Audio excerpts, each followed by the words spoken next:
Okay, welcome everyone, and thanks so much for joining us tonight. My name is Marilyn Castriota, and I'm the Community Engagement Manager with Kestrel Land Trust. The mission of Kestrel Land Trust is to conserve and care for forests, farms, and riverways in the Connecticut River Valley of Western Massachusetts, while nurturing an enduring love of the land.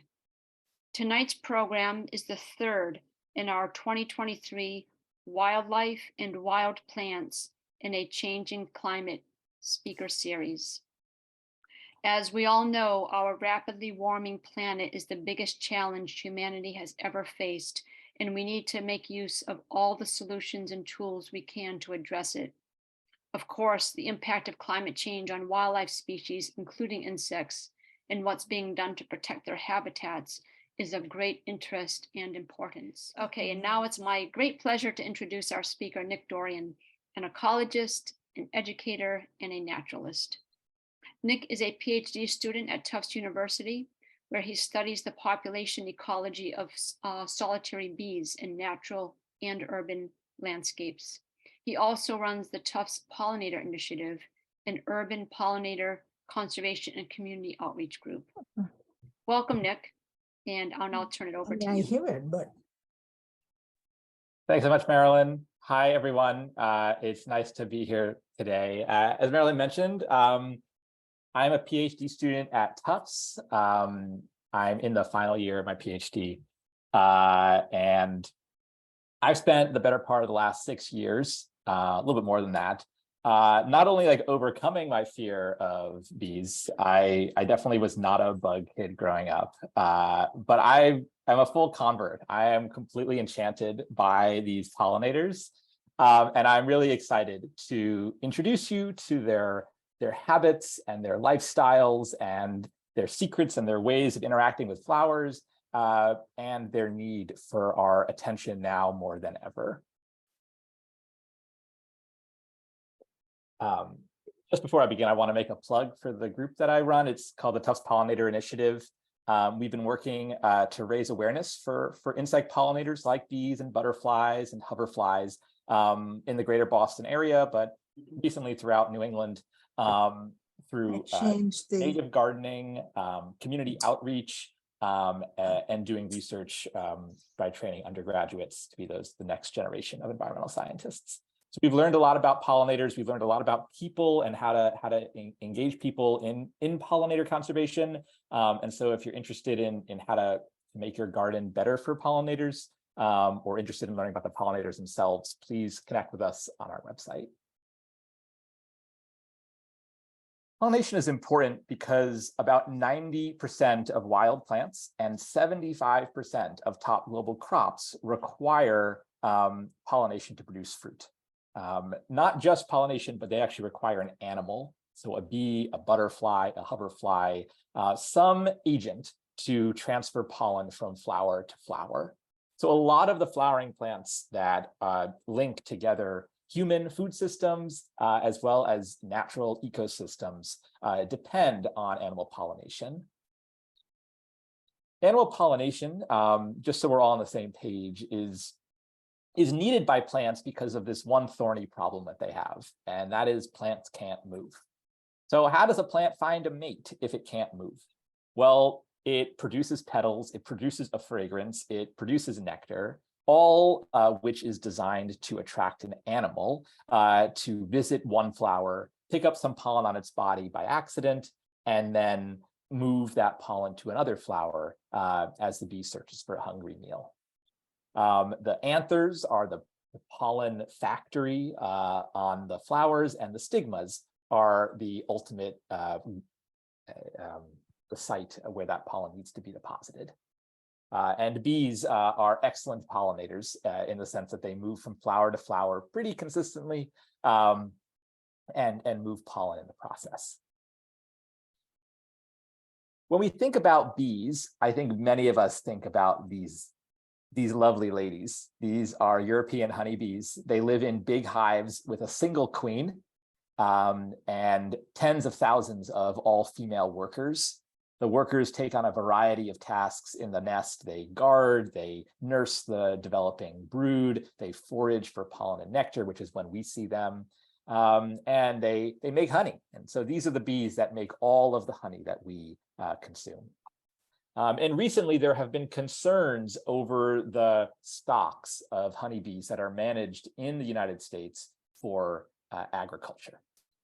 And so this has prompted some artists to talk about the dire need that honeybees have for conservation. And it's also prompted celebrities like Angelina Jolie and Morgan Freeman to publicly announce their commitment to saving the honeybee. There's one problem with this. It's that the honeybee actually doesn't need saving. We hear all about save the bees. While the honeybee is important for the agriculture we do, it's actually not in risk of extinction, and it's also not a conservation need. So over the last several decades, although honeybee colonies have been suffering high mortality of their colonies over the winter, the number of colonies in the United States has remained relatively stable. And this underscores the fact that honeybees are best thought of as an agricultural commodity. And any problems we have with managing honeybees is an agricultural one, not an environmental one. How ridiculous would it be if the Audubon Society came out with a new program to save songbirds by raising more backyard chickens? A lot of people try to save bees by raising another hive of honeybees in their backyards. And adding another hive of honeybees actually doesn't do much to protect the environment. Honeybees are not from North America. They're brought over by European colonists in the 1600s. And so they don't share an evolutionary history with our wild plants.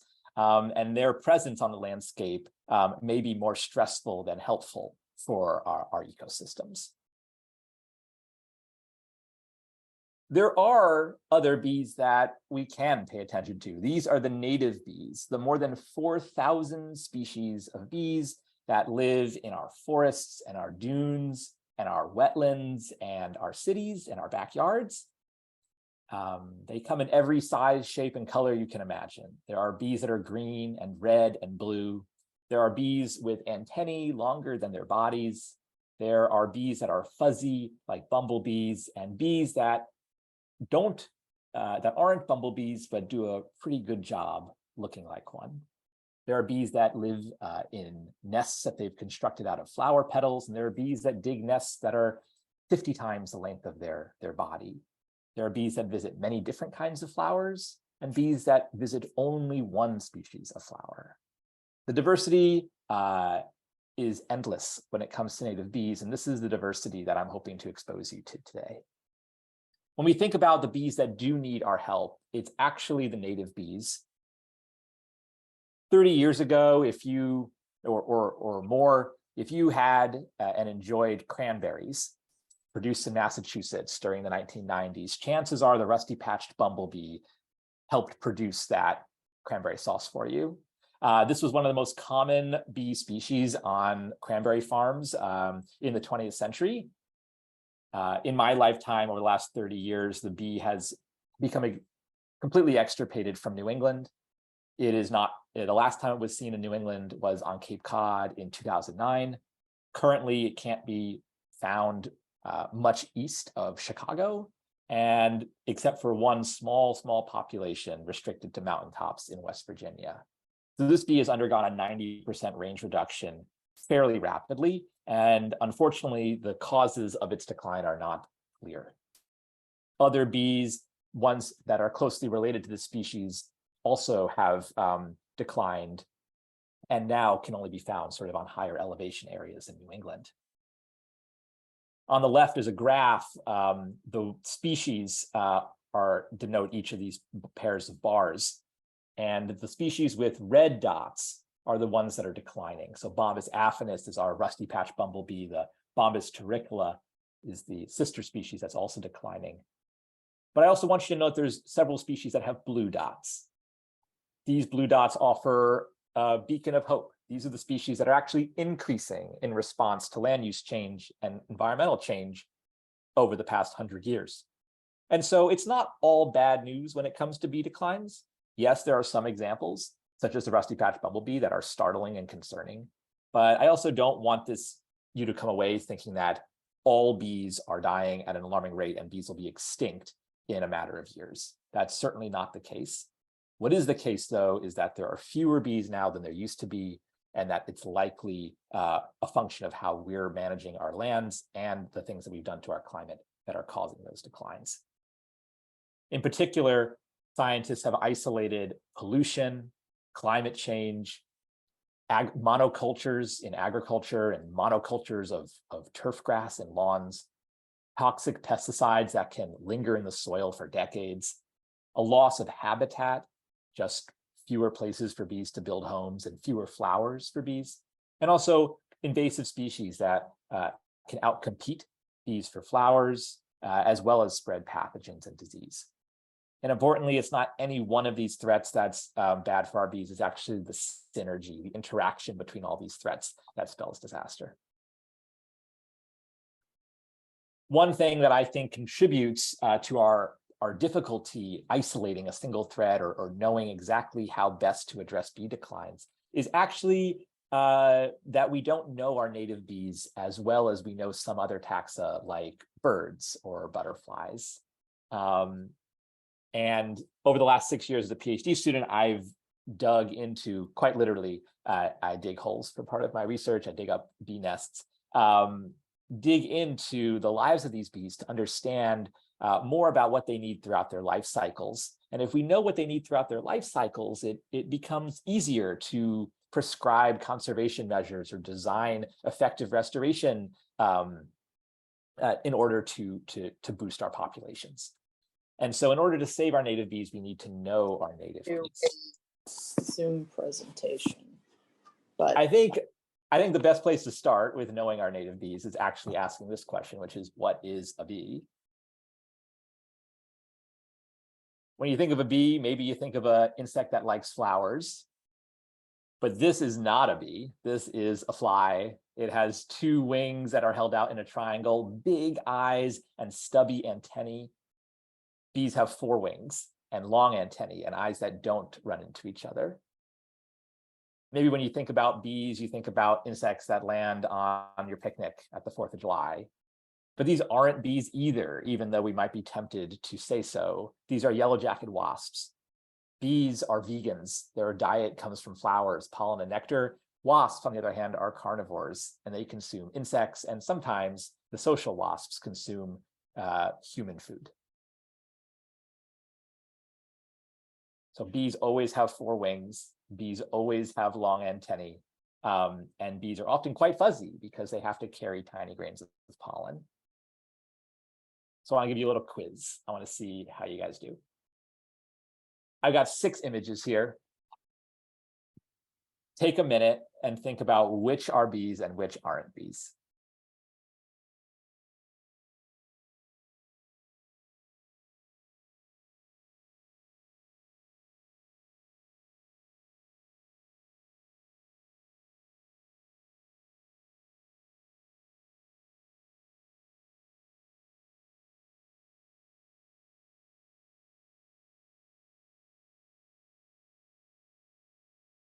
Okay. There's only 2 bees on this slide.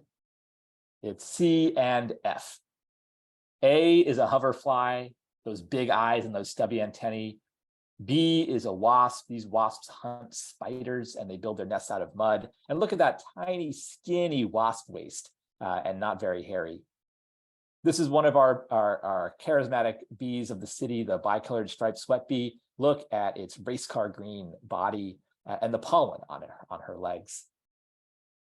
Photo D is a real tricker. This is a robber fly that mimics bees really, really well, but its eyes, its antennae are short and its wings are notably held out in that triangle, which bees rarely do. Oftentimes we'll see these big hanging nests from trees and people will say that they're bee nests. I think this comes back to Winnie the Pooh. But in fact, bees don't build nests that hang from trees. Those papery basketball-sized nests are a bald-faced hornet nest.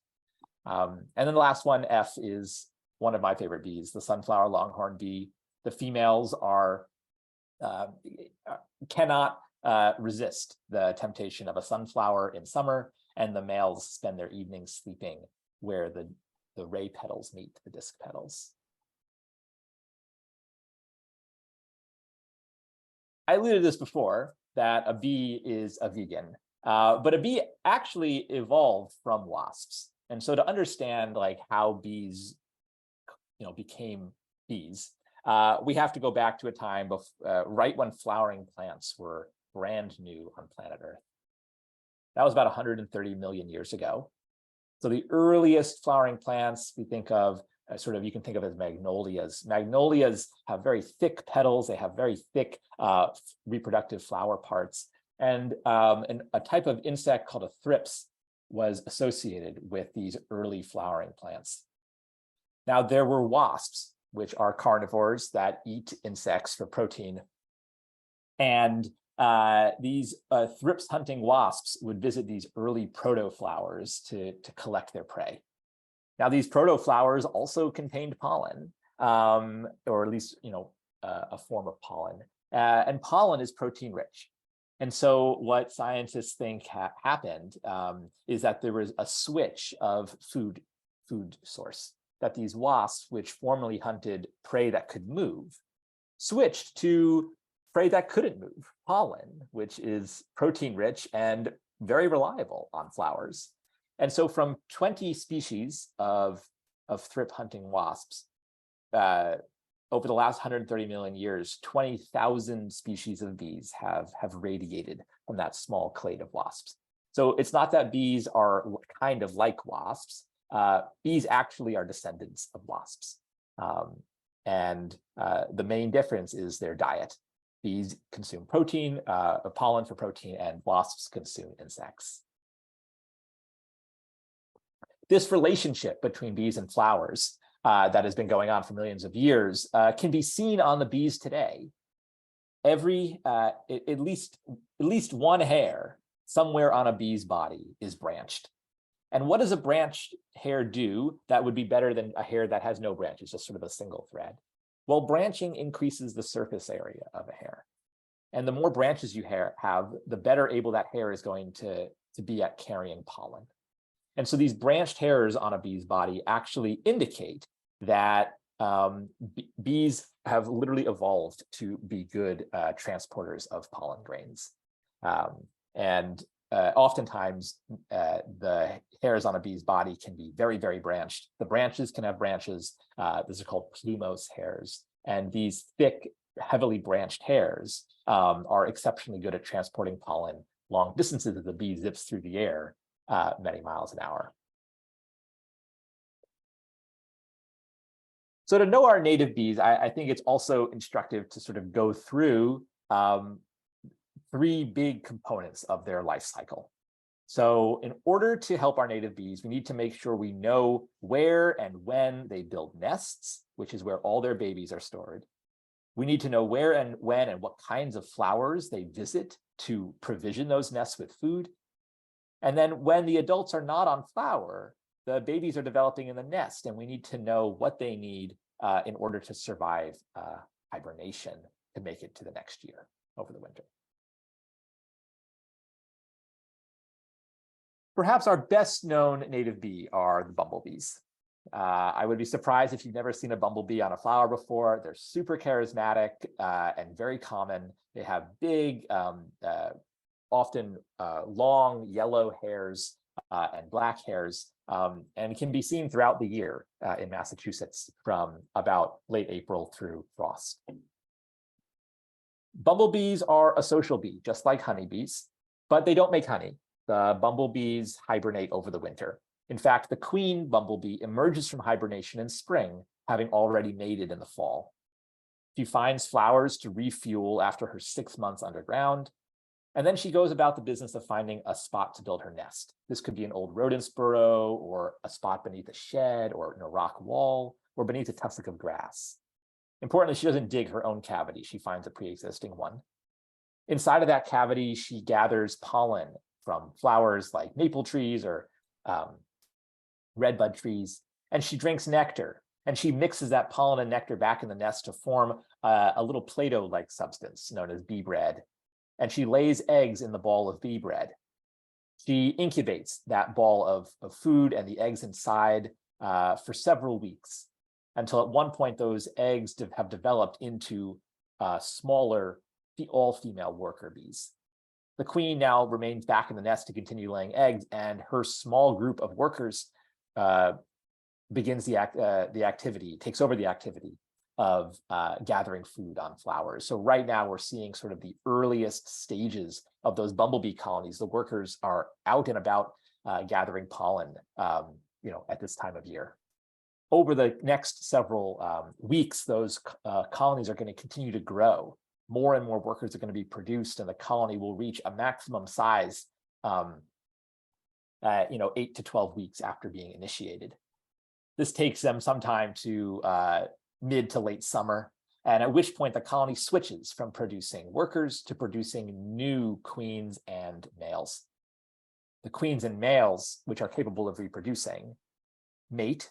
The males die, the old workers die, the old queen dies, the whole colony dies with the onset of winter. But the queen, who has built up enough fat reserves to survive the winter, she tucks away under some leaves and spends the winter until the following spring.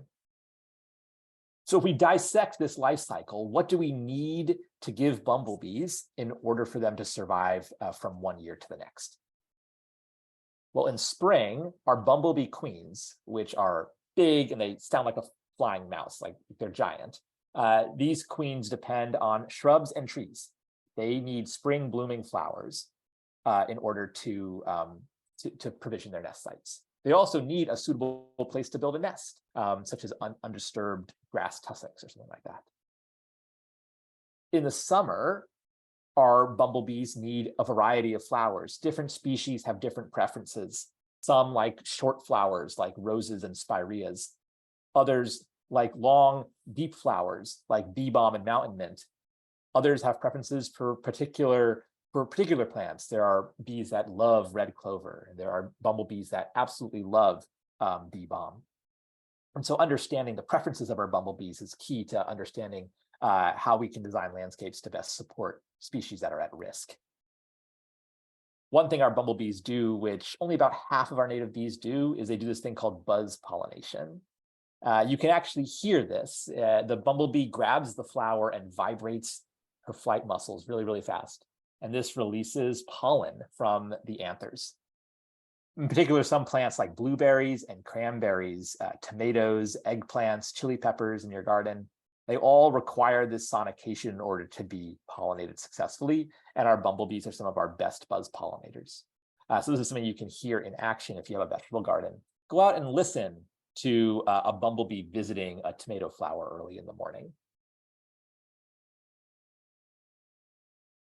And then in the fall, after our vegetable gardens have finished flowering, after the summer flowers have finished, bumblebee queens and males need food in order to mate, and the queens need food to fuel up for the winter. And this often takes the form of goldenrods and asters, which are just simply stunning, as I'm sure many of you are aware, along the roadsides in New England, and making sure there's enough goldenrods and asters, which might seem impossible if there could ever be not enough goldenrods and asters. But every time a roadside gets mowed at the wrong time, or every time an old field that seems useless gets turned over for a housing development, there are fewer and fewer goldenrods and asters to feed our bumblebees and help them make it through the winter. And this is particularly important in the context of climate change. Although warmer winters might seem easier to survive for something like a person, bumblebees actually are very sensitive to the outside temperature, and they're adapted to colder winter temperatures. As the temperatures warm over the winter, their metabolism rises with the temperature, and that actually depletes their fat stores faster. And so warmer winters are not necessarily good for hibernating bumblebees. And so in order to survive those warmer periods, they need even greater fat reserves in the fall. And so making sure goldenrods and asters are plentiful for the queens when they need it will be key. So just to recap, they need safe spots to nest and hibernate, and they also need flowers for food throughout the year. If any one of those links gets disrupted, the bumblebee colony won't survive. I'm not sure if any of you know about Christmas tree lights and how they used to be on series circuits. And if one light went out on a series circuit, it was really a problem because one, the entire string of lights went out, but two, you didn't know which light bulb was the one that was broken. And that's the conundrum we're facing right now, right? So if one of these links in the bumblebee life cycle gets broken, the whole cycle collapses, right? If the workers can't find enough food, then no queens are ever going to be produced in order to survive the winter. But the second problem is also very relevant, in that if there's just fewer bumblebees from year to year, it's really hard to diagnose which of these life stages is the most important to address. And so our conservation plans need to consider the entire life cycle, and research in the coming years, I think, will be provide a really nice insight into what's happening and which stages need the most attention. Although our bumblebees are social, our native bees live in many different kinds of societies. In particular, I want to emphasize the solitary bees, which, although we think of bees as social, more than 70% of our bees actually live a solitary life cycle. A solitary style means that one female builds her own nest. There's no workers, there's no queen. She is her own queen, and she doesn't make any honey. She also is not very aggressive because she's the only member of her hive. And if she were to get damaged in an altercation or die in an altercation, right, her entire nest would be lost. So as a result, our solitary bees are also very, very gentle. Most solitary bees live below ground in bare soil that they can dig through. The bee that I've gotten to know quite well from my graduate work are the cellophane bees, or calides. Calides have a single generation per year. In spring, the males and females emerge. The females build their nests and provision it with spring blooming flowers. Over summer, when the adults have died, the babies develop in the nest. In fall, they metamorphose from a larva into an adult. Just like a caterpillar metamorphoses into a butterfly, bees also metamorphose into adults. Those adults hibernate all winter long until spring, when their favorite spring flowers are blooming again, the temperature is warm, and they're cued to emerge. So in early March, this is the view from the Mystic Lakes, where near my house just outside of Boston, where I enjoy looking for cellophane bees. Here I'm impatient, and I'm there on the second week of March. It was a sunny 50-degree day, and the cellophane bees weren't quite out yet. The next day, I went back, and it was equally warm, and that was the day of emergence. Males, which are just absolutely adorable, with long antennae that curl at the end, a big fuzzy mustache, and crisp bands on the abdomen. They were out hovering over the leaves looking for mates. This, to me, is the first sign of spring. It's easy to say that the songbirds that return from Central America herald spring, but it's these guys. These cellophane bees are out before most other insects or organisms return to begin their breeding. This is a sign that the growing season has begun. This is the view at a cellophane bee aggregation. Do you see all those little bees hovering low along the ground, sort of like zooming leisurely back and forth? It's really chaotic. This is the site to be seen at a cellophane bee nesting aggregation. Each of those bees is a male that's eager to find a mate.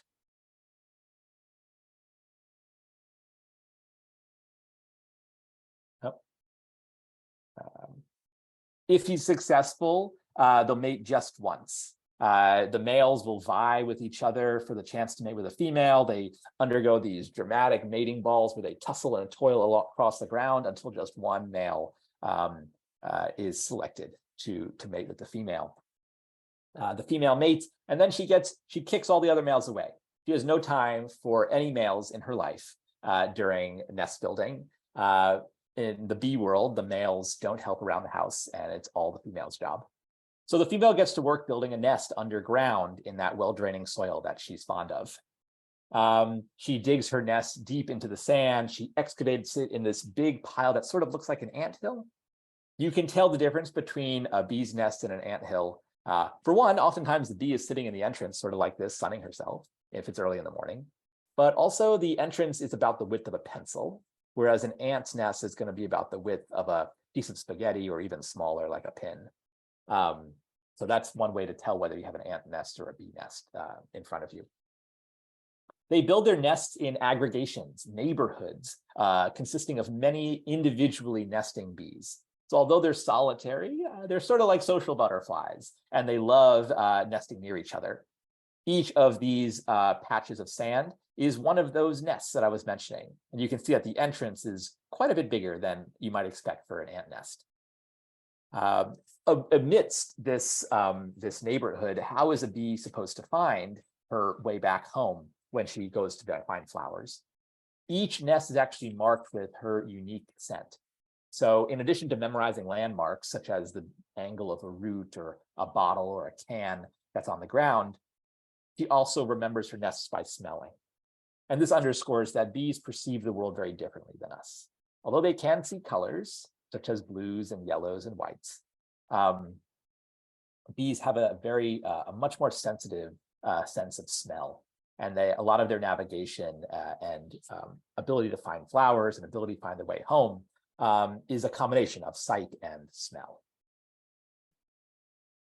So when they leave their nest, they leave their nest in these sort of expanding zigzag arcs. They memorize, first the nest entrance, and then the small scale landscape features. Then they memorize the position of the picnic bench and perhaps my bicycle and the tree that their nest is beneath. And they fly up into the canopy.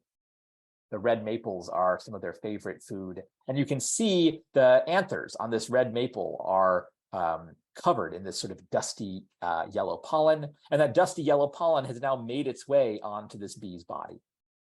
The pollen on the top of these hairs, as she visits another flower, is going to get knocked off. On her face, she's really going to shove her face into that stigma in order to drink the nectar, and that pollen is going to get deposited. And that's how maple seeds are going to get made.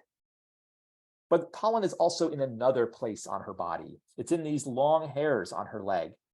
These are called scopal hairs, and these are heavily branched hairs. I was talking about before, these hairs are really, really branched, and they're really good at transporting pollen back to the nest and not having that pollen get dislodged. So the pollen on her legs is destined for a baby bee, her offspring. The pollen on her body, not on her legs, is destined to be donated for pollination. Inside her nest, she has dug a long chamber, maybe a foot or more in length. This is a real nest that I excavated during my field work, and I've painted the inside with baby powder, dusted it with baby powder so you can see the shape and the length of the nest.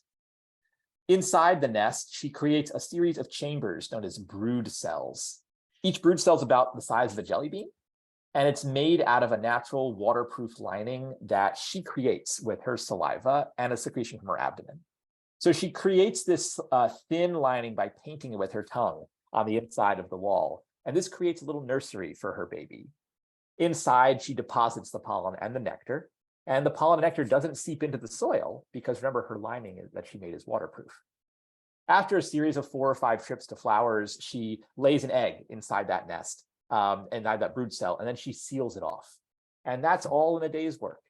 It takes her 1 day to prepare the chamber, gather the pollen and nectar, and lay an egg. So in her life, she may lay 5 to 10 eggs, and that's about it. She only lives about 4 weeks. While she's doing this, she has to watch out because a predator is lurking. This is a blister beetle, a flightless beetle that does not eat as an adult, whose sole job is to get its babies into the nest of the cellophane bee. This beetle wanders through the cellophane bee aggregation, laying eggs in large piles. The eggs sort of look like tiny grains of sushi rice. The eggs hatch quickly into larvae that are highly mobile, and they clamber onto the back of a male bee. When the male bee goes to mate with the female, some of those larvae transfer onto the female. when this happens and the female is coming back and forth, shuttling pollen and nectar back and forth from the nest, some of those larvae are going to jump off when the female is inside the nest. And they're going to be inside the brood cell, rich with pollen and nectar. First, they get to task killing the host egg because they cannot have a competitor. But there might be many of these beetle larvae and they can't have a competitor. And so then they kill each other until just one remains. And inside that brood cell, a bee is no longer alive. Only one beetle is alive, and that beetle larva is going to consume the pollen and nectar, metamorphose into an adult, and from that nest next year, a beetle will emerge. Like, talk about a game of chance, right? This mama beetle laid an egg in the sand, a bunch of eggs. That was the last care she gave to her baby. And then those eggs hatched into larvae that hitchhiked onto one bee, jumped from that bee to another bee, and then managed to find their way into a nest and was the last beetle standing. It seems really risky, but this is a really tight relationship. These beetles and the cellophane bees are often co-occurring at the same sites, and they've been doing so for tens of thousands of years. Now, it's really easy to malign the beetles, like, oh, we hate the beetles are killing the bees. But the only reason these beetles are here in abundance is because there's enough bees to support them. This is going to be a theme throughout the talk, is that when we save our native bees, we're not just saving the plants that they pollinate, but we're saving all the other links in the ecosystem that those bees help support. So yes, by saving native bees, we help red maples get pollinated. We help our apples get pollinated, which our cellophane bees visit, but we're also helping populations of the blister beetle and perhaps the American robins or the mockingbirds that eat these beetles when they're walking through the aggregation. Perhaps by helping our native bee population, the American robins will be able to pick off some tiny male bees on the periphery of the aggregation and have a snack in early spring. In fact, that's one of the ways I find these bees is I look for signs. I look for mockingbirds and robins walking conspicuously in a nice open sandy area. And oftentimes those birds point me the direction of the bees. So just a theme throughout the talk will be the links that bees have with the rest of the ecosystem. And so then after like Patriots Day, early May, late April, early May, the aggregation is finished. It's all timed around the bloom of the red maple and that sort of early spring window before the canopy leaves out.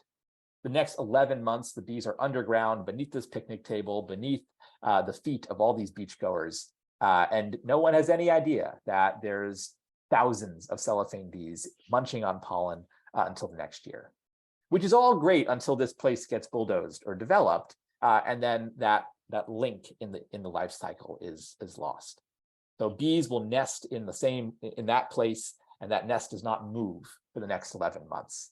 And so it's really important that our landscapes remain in sort of a less disturbed state. The more disturbance, the more likely that disturbance is going to interfere with the bee's life cycle.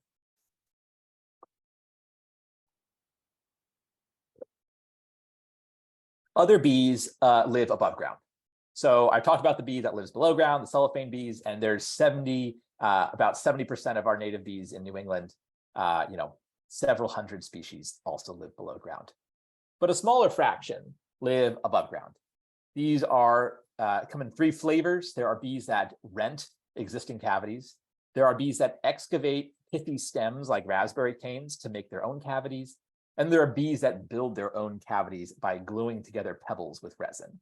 We're not going to talk about the architects because they're a pretty rare group, but it's pretty cool that a bee can carry pebbles and harvest pine sap from trees to make a little cavity above ground.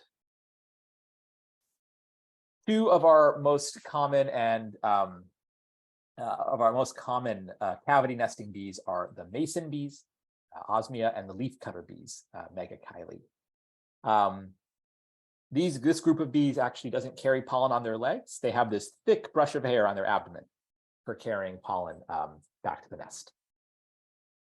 These bees live in vacant cavities, and there's a new fad going around called bee hotels, and you can support these cavity nesting bees by providing a bundle of reeds in your backyard or in your garden where these bees would come and nest. I have some comments about bee hotels, which we can talk about later. And so if you're curious about the pros and cons of putting a bee hotel in your garden, please ask that question at the end. The short story is that they are a great way of getting up close and watching bees nesting. I think it's an amazing way of bringing that nature front and center to have a front row view. But these bee hotels aren't a panacea for our native bee declines. Oftentimes they don't target the bees that we hope they target. They can harbor disease. And there's actually no scientific evidence that they boost native bee populations. So they're a great way of watching our native bees nest, maybe not the best way of saving the native bees, but happy to talk more about bee hotels at the end. So please ask. Inside of these cavities, these bees provide brood cells with different materials. So the leafcutter bees make their brood cells out of leaves. They cut little discs out of the margins of leaves and carry them back to their nest. Resin bees build their brood cells out of resin. They gather pine sap that hardens into these stiff walls. And mason bees build their brood cells out of mud, hence their name. And so in addition to needing pollen and nectar and a place to build their nest, they also need building materials. Remember, our cellophane bees made it out of her saliva. She was good there. But these above ground nesting bees actually need an additional resource, a muddy puddle, suitable leaves for building those brood cells. Just another thing to keep in mind. On my walk through the city last year, I stumbled upon this redbud tree with these conspicuous little discs cut out from the margin. This is not some bizarre Swiss cheese fungus that's afflicting this redbud. This is actually the work of a leafcutter bee. She's cut out little discs and carried them back to her nest, perhaps somewhere in the homeowner's garden. So be observant. As you're walking through, as you're looking at leaves on the street or in your garden, pay attention to see whether you see signs of bee activity like this. It will always be from the edge of the leaf, never from a perfect circle in the middle of the leaf. I told you the whole story about the blister beetle. Well, it turns out that there are lots of insects that like to parasitize the nests of bees. In above ground cavities, there are wasps that are able to lay their eggs inside the nest. So what we have here is we have a cavity, a linear cavity, right? And at the back, we have one brood cell. Here's the mass of pollen and nectar, and there's an egg inside this nest. Then there's a division, and there's another brood cell, pollen and nectar with an egg. And then here's one that the mama bee is currently working on, a mass of pollen and nectar with a brood cell, with an egg, not yet laid. Here on the right side of our screen is a wasp. And coming out of this wasp is a long black line. This is an egg-laying needle. It's her ovipositor. And I want you to see what happens in this middle brood cell as we watch the video.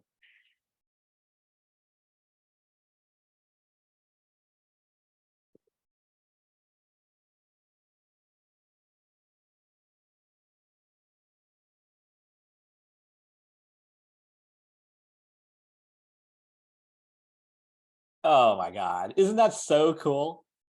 Isn't that incredible? Maybe a little gross, but so awesome, right? This wasp has managed to bypass the brood cell that the mama bee is currently working on. And if she were to come back from her foraging trip, she would certainly see that there's an imposter egg in her nest. But this wasp has bypassed that brood cell that's being actively built and laid an egg in the brood cell that's most recently been completed. And as a result, this egg, the wasp egg, is not detectable to the host bee. And that wasp egg will hatch into a baby wasp larva. It likely will kill the host bee, perhaps develop on the pollen provisions as well.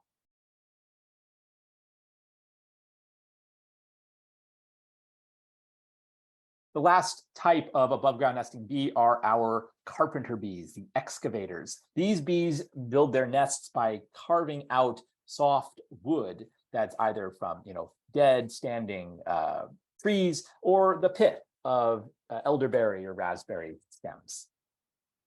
Carpenter bees, even though they look very different, these tiny blue bees and these large sort of bumblebee-like carpenter bees, they're united by their nest building behaviors. These carpenter bees are very common, especially on goldenrods and roses during the summer. And they build their nests out of dead stems. So they're harmless to people. You often might not even know they live in your garden. The other kind of carpenter bee, the big eastern carpenter bee, often causes damage to wooden decks. The carpenter bees build these multi-year galleries of nests where individual females will build their own nests inside, but the location of that nest gallery is permanent, and it gets bigger and bigger every year. And so a lot of homeowners complain, rightfully so, that these carpenter bees are ruining their wooden siding or their decks. And so, I understand that if it's jeopardizing the integrity of your wooden structure, that it's probably good to evict them. Unfortunately, their biology basically means they're never going to leave. As long as they're unbothered, that carpenter bee nest is going to continue to grow. And so I would recommend sort of non-chemical methods. You can plug the entrance with caulk or steel wool in order to basically make sure that the nest inside does not have access. They don't have any access to food and would die inside, but at least we're not placing chemicals in the environment. So that was a quick rundown of how bees build nests. Bees also visit flowers. As I mentioned earlier, bees are vegetarians. Every bee that you see is made of flowers. A bee the previous year, it ate pollen for protein and nectar for carbohydrates. When bees visit flowers, they don't just visit any flower willy-nilly. They visit flowers that they prefer.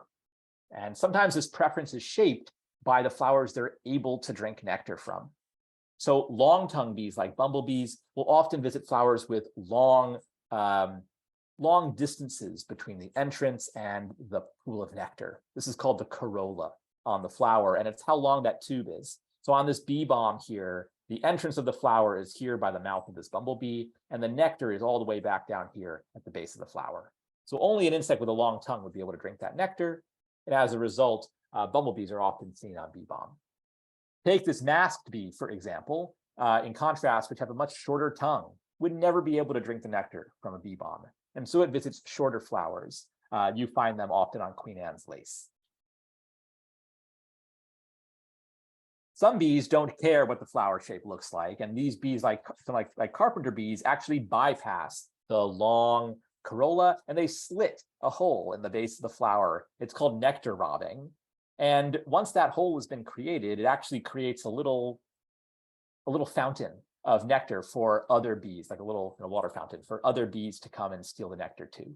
So those masked bees might be seen lapping nectar through the base of this salvia flower once the carpenter bee with its big wood-chewing mandibles has cut a slit and bypassed that flower entrance.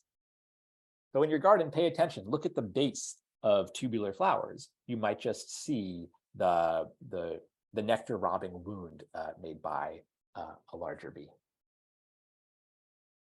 Pollen is really protein rich, and bees, female bees, go to great lengths in order to gather as much pollen as they can to raise their babies. They store pollen in different places on their body. They'll store pollen dry on their butts, like our leafcutter bees and our mason bees. They'll store it dry on their legs, like these sweat bees, and most of our solitary bees will carry it dry on their legs and those long branched hairs. And bumblebees and honeybees actually store pollen wet in little pellets on their hind legs. These pellets have a mixture of pollen and nectar, and they basically ensure that pollen is never going to get dislodged as it's being flown about and transferred back in the nest. You can think of each of these locations as sort of like where the female carries her grocery bags. These long hairs act as really good receptacles for the tiny grains of pollen. And so when she's on a flower, yes, she's drinking nectar, but she's also in the business of using her forelegs to transfer pollen to her mid legs, to transfer pollen to her hind legs, and use and groom that pollen into those long hairs so that it doesn't get jostled when she's moving about. When it comes to pollen, some of our bees are really, really picky. Bees in general aren't too picky about nectar and will usually visit many different kinds of flowers for nectar, even if all the flowers have long curl or something like that, but many different kinds of flowers. About 30% of our native bees are really, really picky about the pollen sources that they're consuming. There are sunflower bees that only get pollen from sunflowers. There are blueberry bees whose sole source of pollen are blueberry and related plants. And then there's bees that only visit goldenrods and asters for their pollen. And the list goes on. There are bees that only visit shrubby willows that bloom in March. There are bees that only visit tomatillo plants. You may not know if there's a native tomatillo to New England, and there are bees that have evolved to only gather pollen from that. There are bees that only visit a certain kind of wetland plant called pickerelweed, which you may have seen on sort of slow-moving waterways throughout New England. It's bright purple, and it blooms in July and August. There are 3 kinds of pickerelweed bees found throughout the Northeast. So if you know which sort of plants bees need, it becomes easier to design landscapes to support as many different bees as possible. One of my favorite specialists that I want to tell you about is the squash bee. The squash bee can be found throughout New England in association with cultivated squash, zucchini, pumpkins, butternut squash, acorn squash, any of the squash with the big yellow flowers that we'd grow in gardens. Now, importantly, the squash bee nor squash neither of them are native to the Northeast. Indigenous peoples have traded them reliably over the thousands of years from the native range in the desert Southwest throughout northern North America. And as a result of this reliable planting year after year of squash, the squash bee was slowly domesticated alongside our cultivated squash, to the point where now this bee, which formerly used to live only in the desert, is now living in Massachusetts year after year. They are almost certainly in your vegetable garden or any sort of community garden where someone's growing squash. Look out for them in July and August. Their entire life revolves around squash. So squash flowers, if you don't know, open very early in the morning, right around dawn.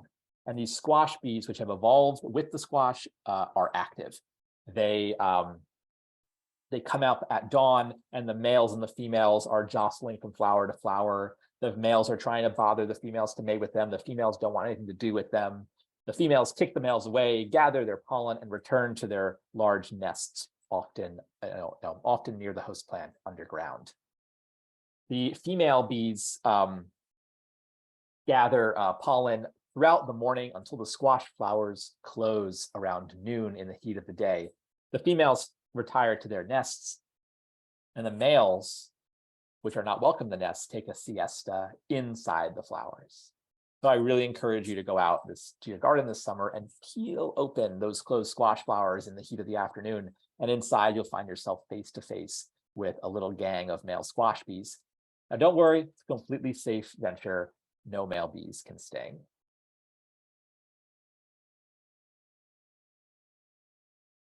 There's also a predator of the squash bee. This is actually another bee. This is called a cuckoo bee. About 15% of bee diversity in New England has a cuckoo lifestyle. Maybe you've heard of the cowbird that parasitizes the nests of songbirds by laying eggs in the nests of songbirds and getting the mama songbird to take care of them. The cuckoo bee does the same thing. The cuckoo bee finds an open hole that belongs to a squash bee, slips inside when mama squash bee is out, lays an egg inside of an open brood cell, and slips out undetected. Some of these cuckoo bees lay eggs that are microscopic, and so the squash bee can't detect it when she gets back. Others cloak themselves in pheromones in order to disguise their presence in the nest so that the host bee doesn't smell that an intruder has been in. Whatever their method, they're incredibly effective because these cuckoo bees are often found in close association with their hosts. The mama squash bee comes back, she gets all this pollen in the brood cell, lays an egg, but inside that brood cell is now a big ball of pollen, a juicy, sugar-rich ball of pollen, a host bee squash egg, and a cuckoo bee egg. The cuckoo bee egg has evolved to hatch very quickly, and the first larva has these enormous pincer jaws that make quick work of the host bee egg. They slice it right in half. Now all bees are vegans, right? So they don't actually eat the egg. They develop on the pollen and nectar provisions until for the whole summer, until next year, when that nest will produce this cuckoo bee plus some squash bees from brood cells that weren't parasitized. And I'm just going to leave it with you again. You know, it's really, really easy to malign the cuckoo bee. Like, why should we help cuckoo bees if they're killing the squash bees? But what if we told you this story from, what if I told you the story from the cuckoo's perspective? What if I said this cuckoo bee was working so tirelessly to find a place to lay her babies? She was dodging predators like birds and crab spiders and gardens, and he finally, after a full day's work, found a suitable nest without someone home. She slipped inside and had to search in the dark tunnels for a brood cell that she didn't even know existed. Upon finding it, she was successful and she laid an egg and she slipped out, but she didn't know whether the host bee was going to be able to detect that she'd been inside. She had to trust. And so I think I could have told that sort of story in as an equally compelling way and got you to side with the cuckoo bee. And so no organisms are bad. It's all about the perspective you take. And think about it. Seeing a cuckoo bee is a real treat.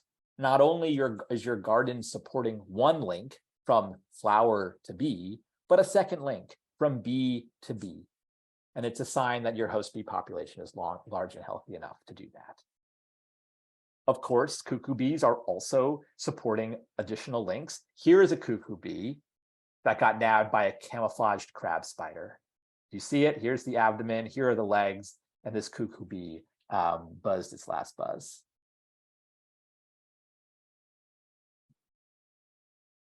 I'd like to end my talk with a little bit about how you can make a difference in your yard. My recommendation is to use a mnemonic I've come up with called SEEDS. To save native bees, use SEEDS. S stands for spread native flowers. Native flowers are those that have evolved alongside of our native bees, co-evolved, in fact, for tens of thousands of years. They provide a nutritionally complete diet for our native bees, and by providing them, we ensure that we're giving the bees the best food that they need. A big fad in sweeping the country right now is the pollinator garden. And a pollinator garden, just to have a definition, is that it's any area that's designed and planted with the needs of insect pollinators in mind. So that can be a garden in your front yard, it can be a patch of your lawn that you've ripped out, but it can also be a pot of flowers on a balcony. If you're providing those flowers because you care about our native bees and you want to help them, then that counts. So we did this at the Tufts University campus. In 2019, we adopted some old ornamental beds and we got sent out to planting them with flowers that bloom throughout the year. When we're designing pollinator gardens, tenet number one is diversity begets diversity. To support as many different bees and as many different insects as you can, plant a diversity of flowers, of bloom times, of flower shapes, of flower colors, of flower heights. That diversity of bloom times from April through frost will guarantee that you're supporting as many bees as you can. So in spring, only a handful of bees are out, and they're usually up in the canopies of red maples that are planted along the street and on campus. In May, these flowering hawthorn trees provide food for mining bees, several species that live on campus, while the rest of our herbaceous garden continues to produce leaves. By June, the first little herbs in our garden, these Penstemon digitalis foxgloves, begin to bloom. We have some phlox and iris. Common milkweed begins to bloom, and Coreopsis lanceolata, this lance-leaf Coreopsis, gets blooming. And each of these supports different kinds of insects. Coreopsis are big yellow discs that support aster specialists. The Penstemon supports the early bumblebee species that are out and needing of nectar and pollen to raise that first cohort of workers. By July, the garden is beginning to come into its own. We have bee balm that's flowering to support the first cohort of male bumblebees, and rare species like Bombus fervidus that need the long tongue flowers. We have new species of aster that go to support longhorn bees, and these and furrow bees that actually nest in the ground in our gardens. In August, the garden is just like an absolute dazzle, and we don't have just bees. You know, in only a few minutes, you could easily see 30, 40 different species of flower visiting insects, each taking advantage of a different sort of resource. There are bees that only visit the ironweed in our garden. There are bees that love the Culver's root, but not the ironweed. There are bees that you find on the goldenrod, and there are wasps that are hunting the bees on the goldenrod. They're called bee wolves, and I love watching them try to catch a sweat bee out of midair. By September, sort of the intensity and the maximum biodiversity of insects in our garden has waned, and we're mostly seeing late season bumblebees and honeybees and some migrating insects like monarch butterflies visiting the asters and the goldenrods in our garden. October, November is a time to reflect on the past year and watch as birds flock to our gardens to eat the seeds, products of pollination. Again, another link that bees provide in the ecosystem. We do minimal care to sort of trim the edges of the garden so that it looks somewhat neat and recognizable as a garden. But the edges of our garden that are, have these cement pavers do a good job of demarcating the place for people versus insects. Over the winter, we think about the next gardens we're going to plant, what went well this season, what we're going to change. Here are some nurseries in Massachusetts and throughout New England that you might consider sourcing your plants from if you're interested in planting a garden.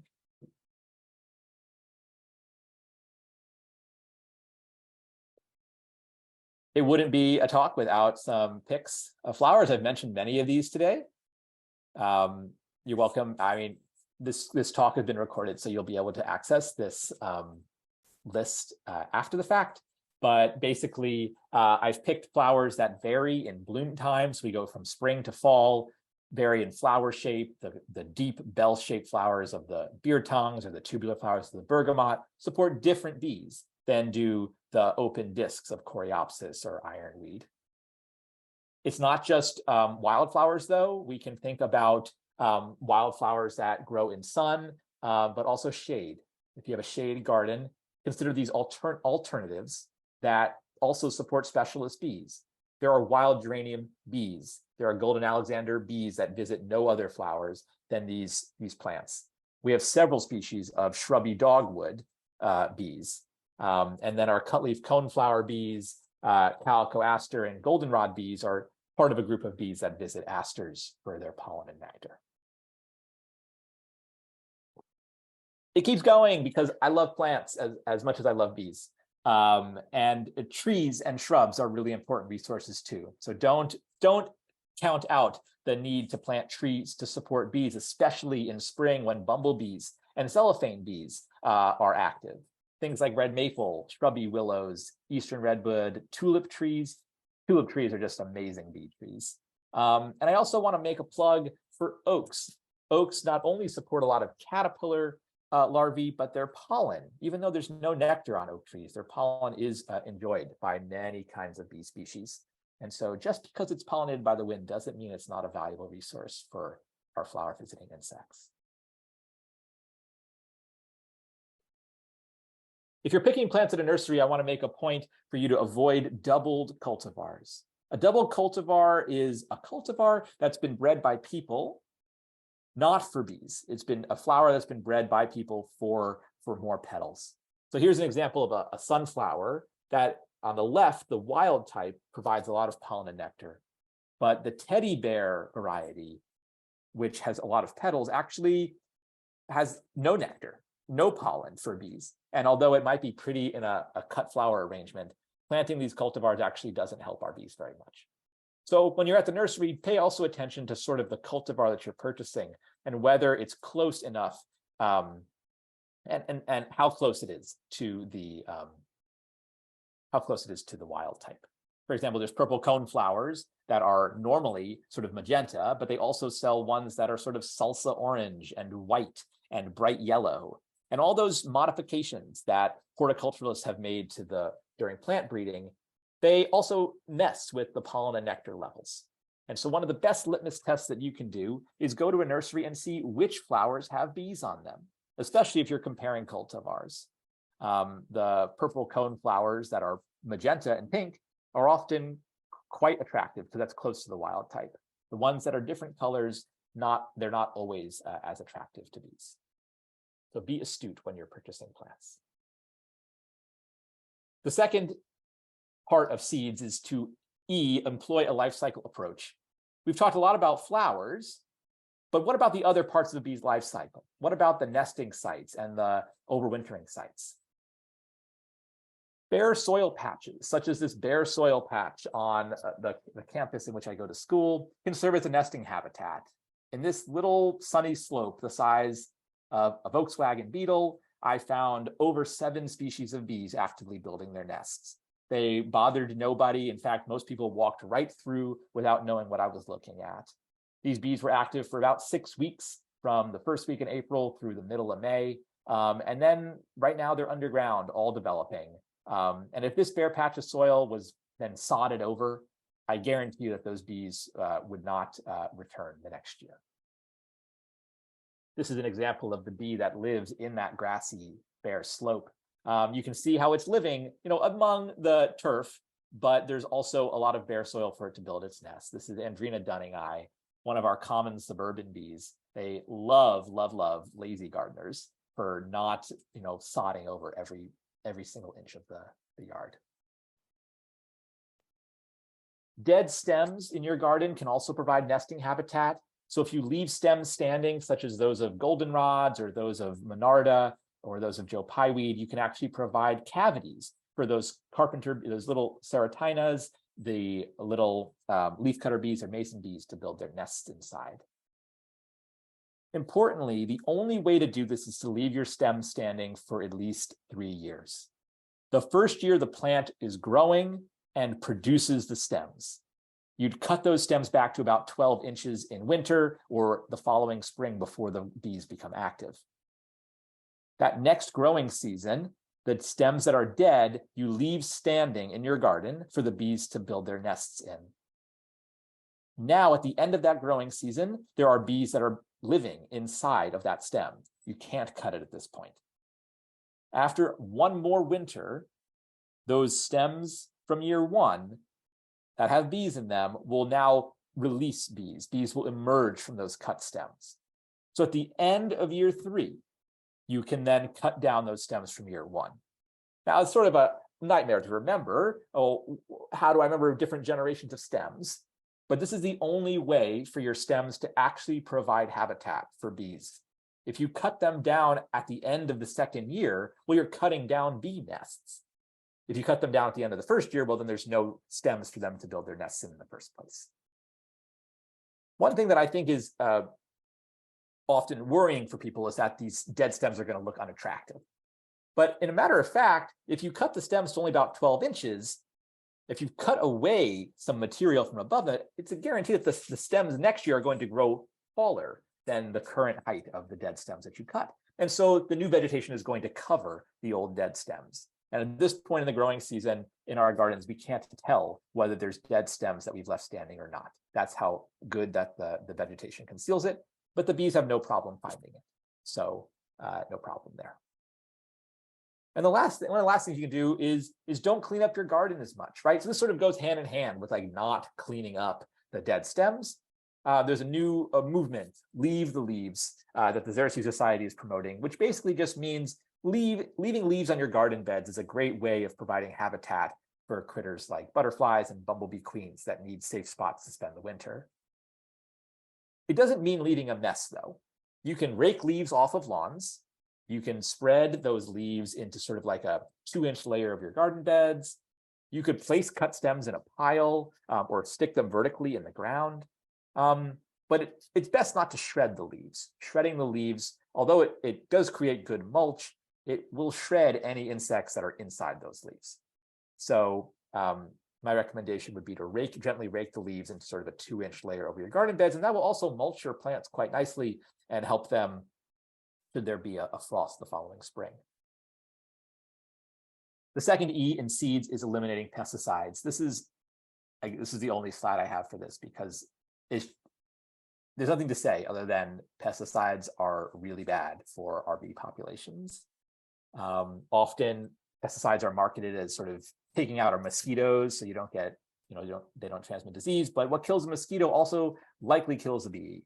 And so even if you don't have a yard and you're not worrying about spraying pesticides, just go out and vote. That would be great to put stricter pesticide legislation, especially on residential lands. We don't need to apply nearly as much pesticide as gets applied to our yards. And so taking that out of the equation would go a long way to making our environment healthier. The D in seeds is my favorite part, which is discovering what's around you. A quote that I like that sort of grounds this idea is by Mary Oliver, which is that attention is the beginning of devotion, which is that you're never gonna care about bees. Maybe you're curious now after this talk, but the only way you're really going to care about our native bees, and I promise you that it will work, is if you go out and you introduce yourself and you meet your pollinator neighbors. Go out and see what it's like to watch a bee. I guarantee you they're not aggressive. When they're on flowers, they're at the grocery store and they're not going to be bothered. And so go out and observe. See if you can spot the cellophane bees in spring. See if you can spot the bright race car green bees on your coneflower in summer. See if you can spot bumblebees covering the goldenrods and asters. Ask questions, be curious. Why does that bee groom its antennae? How does that bee get pollen onto her hind legs? Why are these bees barely landing but then leaving very quickly? Or why do some bees linger on flowers for a long time? Watch what happens when you're watching bees and all of a sudden a summer rainstorm comes out of nowhere. What do bees do to avoid getting their wings wet? The more you ask questions like this and be a curious observer, the easier it becomes to relate to bees and to empathize with bees. Talking to Marilyn before this talk, we were talking about how people protect what they care about, right? You're going to look after your neighbor if you've had many, many conversations with your neighbor and you've known them for a long time. Think of bees as your non-human neighbors and get to know them, figure out what they need. And when we do that, it becomes much easier to care about them. And if we notice that a big patch of flowers has been cut down for a new housing project, well, maybe you'll be compelled to make up for some of that loss by providing flowers. If you're interested in learning how to support, to watch pollinators, I recommend going bee watching, not bird watching, bee watching. I wrote a website with my friend and colleague, Max McCarthy, who's a grad student at Rutgers. We have a website called watchingbees.com, which helps you identify the bees that you see. It gives you field marks, so color, time of year, habitat that are associated with some of our most common bees in the Northeast. And get yourself a pair of these close focus binoculars. These binoculars, from my experience, just bring the micro into the macro, and they just really make watching insects on flowers really a lot of fun. If you want to further your knowledge, I'm actually leading 2 workshops at Wing and a Prayer Nursery in Cummington. Amy Pulley runs this nursery, and I'm offering these workshops on Saturday, July 8th and Sunday, July 9th of 2023 this year. It's several hours for the half day. There's lunch that's provided with a donation. And we'll be learning how to watch pollinators in the field, and you'll have me there to guide you through the process and enrich your learning. I'll drop a link in the I'll drop a link in the chat if y'all are interested in joining.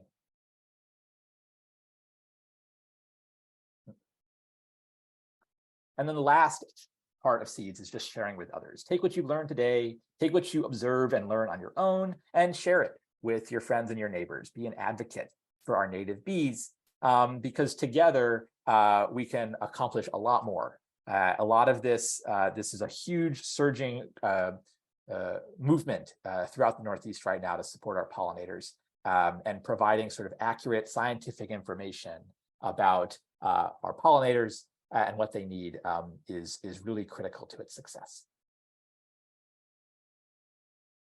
I'd like to leave you with a takeaway, and that is if you ever forget seeds, if you ever forget what SEEDS stands for, there's a way you can reverse engineer what I just came up with. And the way to do that is by being an observer, by going out and finding a patch of flowers and watching and listening and paying attention to our native bees. Because all of these things that I just talked about, how we need to plant a diversity of flowers for a diversity of bees, how we need to make sure there's nesting habitat or stems to help them throughout their life cycle, or how pesticides make landscapes devoid of bees. All of these things can be seen in the wild. We have to go out and we have to pay attention. And what we'll learn is that it doesn't take much. It takes these things I like to call small, intentional, repeatable actions. Things like planting their favorite flowers throughout the year, or telling the pesticide company we're not interested, or teaching a child that bees should be revered, not feared. Which means at the end of the day, we all have the agency to keep our forests full of Andrena aerugeniae. And we have the agency to keep our old fields full of Bombus fervidus, and our pine barrens full of Caletes validus, our meadows full of Andrena nubecula, our headlands full of Habropoda laboriosa, our wetlands full of this pickerel weed specialist, the Duphoria noviangliae, our dunes buzzing with Caletes speculiferus in the fall, and our city gardens full of one of my favorite bees, Agapostum invirescens, all of whom can spark wonder and cultivate empathy for the tiny insect world and help us grow a more sustainable and livable future. Thank you for your attention. Happy to take any questions. Wow, thank you, Nick. My goodness, what a fascinating presentation. Your passion for bees and nature is just remarkable. Thank you. This will be a presentation that I rewatch and share with lots of folks. Yes, please put your questions in the chat and I will ask them out loud. And when I read your question, feel free to unmute yourself if you have any further comments or questions for Nick. One thing I want to do, which I overlooked in my intro, was to recognize Gardner's Supply Company in Hadley for being our corporate sponsor for tonight's presentation. So thank you, and please visit them on Route 9 in Hadley. Okay, let's see for questions. The first one we have, Nick, is what butterfly bush cultivators are best and can be used by pollinators? So I'm going to unpack that question a little bit. So butterfly bush is different. There's two plants that often go by that name. So there's butterfly bush, which goes by the name Buddleia, which is sort of a big shrub that has these sort of pink or purple, sort of like ice cream cones of flowers. Cones of flowers. And there's also butterfly weed, which is a tinier perennial plant that supports monarch butterflies. Butterfly weed is related to milkweed and phenomenal. Like there's actually not that many cultivars of it, and I recommend planting butterfly weed. Butterfly bush is a bit of a trickier question. Butterfly bush is not native. It doesn't provide everything that bees or butterflies need throughout their life cycle. So butterfly bush is really pretty. It goes a long way to providing a lot of nectar for butterflies and bees with long tongues, but it doesn't provide a suitable pollen source nor suitable leaves for caterpillars. So butterfly bush can be a plant that's good for the landscape, especially if you like it. Like if it brings you joy to watch butterflies on it, then I think it's worth having it. But just know that there are better options for providing nectar-rich resources for our bees that are also native. One option, one alternative, is a plant called buttonbush. Buttonbush is a shrub of about similar size. It likes a little bit wet soils, but it has these big spiky white globes of flowers, and it blooms in late summer. Buttonbush is a native shrub that grows along wetlands in New England, and is covered with bees and butterflies, but does a little bit more to providing what they need throughout their life cycle. Oh, great to know. Thank you, Nick. Oh, and on our website, we have planting guides, including a PDF that talks about common garden ornamentals and then ecologically and aesthetically similar substitutes. So if you wanted to take hostas or petunias, what would be sort of a surrogate plant to replace those with that would also grow in those same conditions? So on our website, we have a PDF that provides those alternatives for you. Oh, super. That's great to know. Okay, Nick, does keeping honeybees negatively impact native bees and other insects? If so, what is the radius of impact from a hive? It's a really good question. Honeybees can fly pretty far, several miles from their hive. Whether honeybees impact native bees is actually an open question that scientists are still working on. It's really hard to, what do we mean by impact? Do we mean that they just visit the same flowers and so might compete? Do we mean that honeybees transmit disease and so indirectly influence native bees? Or do we mean that they sort of demographically reduce the number of offspring that bees are producing? Of those, we have the best data that honeybees are able to transmit diseases to our native bees. So there's data that says that honeybee viruses and diseases can be found in our native bumblebees. One of the best ways to mitigate that disease transfer is actually planting more and more flowers. So flowers can be hotspots for disease transfer, just like a crowded grocery store during COVID was something that a lot of people wanted to avoid. If there's only like 3 flowers in the garden, all the bees are landing on that. That sort of becomes a hotspot for disease transfer. So one of the best ways of mitigating high rates of disease transfer would be to plant more flowers. But in general, I think the best reason to keep honeybees is because you get a lot of personal reward out of it and you like honey. I think it's not a good reason to keep honeybees if you're trying to help our native bees. A lot of the honeybees, if you imagine like 30,000 honeybees in a hive, they can take a lot of resources off of the landscape. And so intuitively, it would seem that honeybees would compete for floral resources with our native bees. But in order to say conclusively, we need more data. Okay, thank you. I also like recommend like a lot of conservation groups are like keep honeybees on their lands.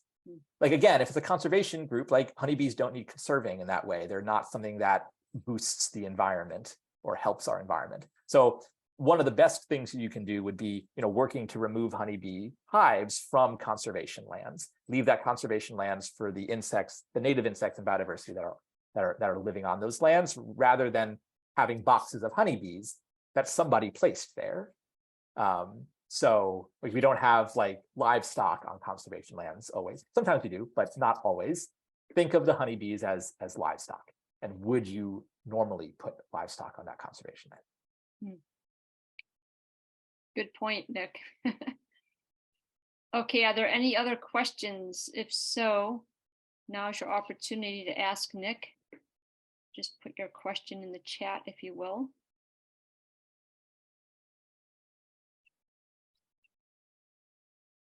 Okay, Sally, I see your arm raised. You can go ahead and unmute yourself and ask your question if you'd like.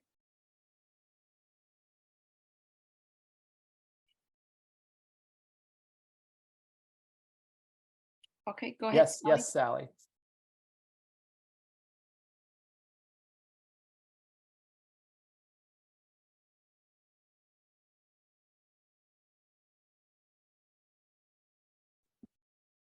There we go.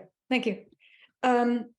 So I raised not so much a question, but a clarification because early on in your presentation, you were talking about extending the season of wildflowers for the bees into the fall, and asters and goldenrods were the prime example of that. I just had an interaction recently with a neighbor about goldenrod plant that she found in her yard, and she was saying, well, I'm allergic to them. And I said, actually, you're not. You're allergic to ragweed that blooms at the same time as goldenrod. So I don't know if you can address that, or if you'd like me to explain a little bit more about that from what I know about it. You're 100% right, Sally. Like, yeah, goldenrod doesn't cause hay fever. Ragweed is to blame. One of the things that I use as evidence when I try to convince people that goldenrod's not causing their allergies is asking them whether they know the color of goldenrod flowers. If they know that goldenrod is bright yellow, that means that that goldenrod plant has evolved to attract an animal. And if it's bright yellow and it's evolved to attract an animal, well, then its pollen is not going to be dry and easily carried by the wind. It's going to be sticky so that it lands on a bee's body. And any pollen that is sticky enough to be on a bee's body is not going to be able to fly through the air and land in your sinuses. So I try to use the plant in place to convince the person that it's not just, no, you're wrong. It's that, look, this is why this plant is not capable of causing your allergies. And so any plant that's wind pollinated is not going to have brightly colored flowers, because why would a plant invest energy in producing those pigments when its sole goal is to transfer pollen through the wind? It's going to make long, brown, tassely anthers like oak trees or corn or any grass, or ragweed, which makes green flowers, which are, no one knows the color of ragweed flowers. You don't notice them. So that's my answer. But great job for telling your neighbor that that wasn't causing their allergies. But it's really prevalent. I have a little blog post that says why goldenrods deserve a place in your garden. So you can also point them to that. Great, thank you. So interesting. Here's a question, Nick. You said you had more to say on bee hotels. Oh yeah, I said I had more to say, and then I sort of said what I was going to say. But basically, I think bee hotels are a phenomenal way of getting up close with sort of the less often side of the bee life cycle, which is their nesting. I don't think they're a one-stop shop for helping our native bees. They often support exotic species that are recently arrived and often carry diseases that harm our native bees. They often not necessarily help bees. Many other critters take residence in bee hotels, which is cool if you're interested in looking at the life cycles of other insects. But again, they're often used as this by companies look how great we are, we're installing bee hotels, or look how great we are, we have built a building with bricks that have holes in them. One of the things that's most important about being a good bee hotel owner is that once the bees have emerged from the nest, you clean out each of the cavities with a dilute bleach solution to reduce the buildup of pathogens. Now, that's not possible if the stems in the bee hotel are glued in, such as the ones that are often sold at big box stores. That's also not possible if the stems or the cavities are 30 feet up, because they're now part of a building. And so just being really careful about when bee hotels are useful, I think, for education, when they're useful for maybe supporting common bees or having bees nesting on farms, such as those that we bring to farms for nesting, mason bees for crop pollination. But to say that, I think a far better way to do this would be leave stems standing in your garden. That's a true natural bee hotel. And the stems degrade at a rate fast enough that they're not going to build up pathogens forever and ever. All good info. Thank you. Oh, there's a cool product. I think if you're going to install bee hotel, there's a new product. I'm going to make a plug. It's a bee hotel that has a hinge, so it opens like a book. And on each side is plexiglass. So you can actually open up the bee hotel and watch the bees nesting inside. So to me, like if you're going to put a bee hotel, do it because you want to see the bees nesting. And I think one that has a hinge with plexiglass inside is just the coolest. You see the colorful balls of pollen, you see the mama bee scraping it off, you see her returning with a leaf, you see what her nests are being made of, whether it's leaves or mud, and you can learn more about your native bees that way. Super. Glad that exists. Okay, any other remaining questions before we wrap up? Feel free to put your question in the chat or raise your hand. Yes, Mary Alice.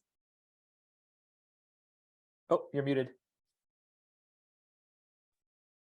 Just a question about the websites that I can go to and get all the Yes. that I couldn't write down. I will, so watchingbees.com is the field guide that I wrote to wild bees of the Northeast.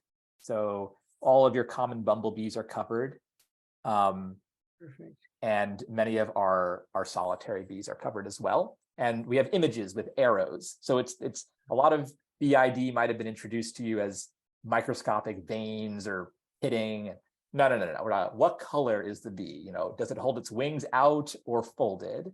And that's when those close focus binoculars really come in handy, because all the features we're talking about are ones that you can see through binoculars. Or, you know, you get a video on your phone and you can see those features.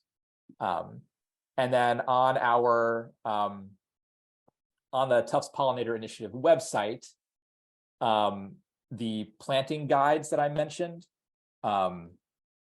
the planting guides, which includes that, let me see, I'll put that in the chat here. So the planting guides, which include that PDF of like, if you want to get rid of your hostas, what's a good substitute? You know, if you want to get rid of your petunias, what's another thing that grows well in containers? So we have lists for bunny-proof plants that are based on our experience battling bunnies for 4 years. There's plants for bees that like dry sites and good substitutes. So you might check that out as well. Thank you. Yeah, Sally.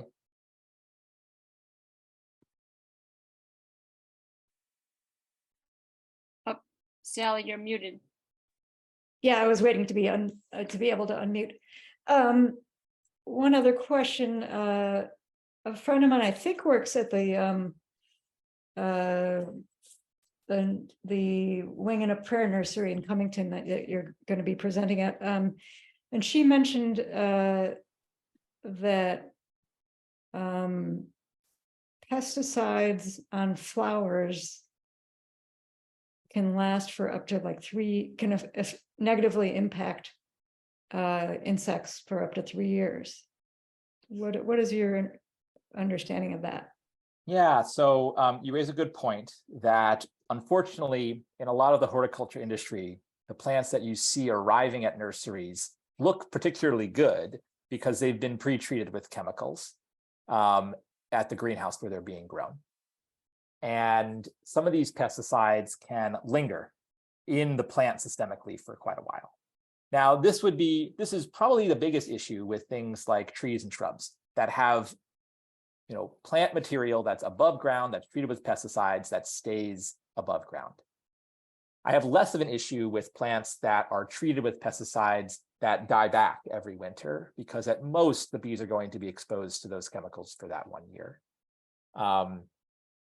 I think a real big problem is the plants that are treated with pesticides in the nursery. But if you think about sort of the timeline of this, right? If you have a plant in your garden for 5 or 6 years, that means that the plant is going to be regrowing new material for 5 years. And as long as you don't treat it with pesticides, to me, that's the best way of sort of eliminating that impact in your garden directly.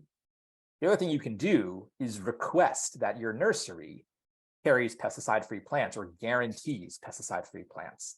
If you pressure your nursery to make that request to the grower, and if the nursery knows that you will make a purchase if they can guarantee pesticide-free plants, the more people that do that, just the nursery is going to get the idea that this matters to people. So your voice matters when you vote for pesticide restrictions, but also go and be loud at nurseries. Tell them, I'm not going to buy these plants unless you can guarantee that they're not treated with pesticides. And I think you're going to start seeing a shift in the industry if that happens enough. Okay, great question. Well, to be respectful of Nick's time, we're going to have to conclude tonight's webinar. But I want to thank Nick very much for, again, sharing your wealth of knowledge and your passion for bees with us. And I want to thank everybody for attending the event. Enjoy the wonderful world of bees out there. Thanks. You guys too.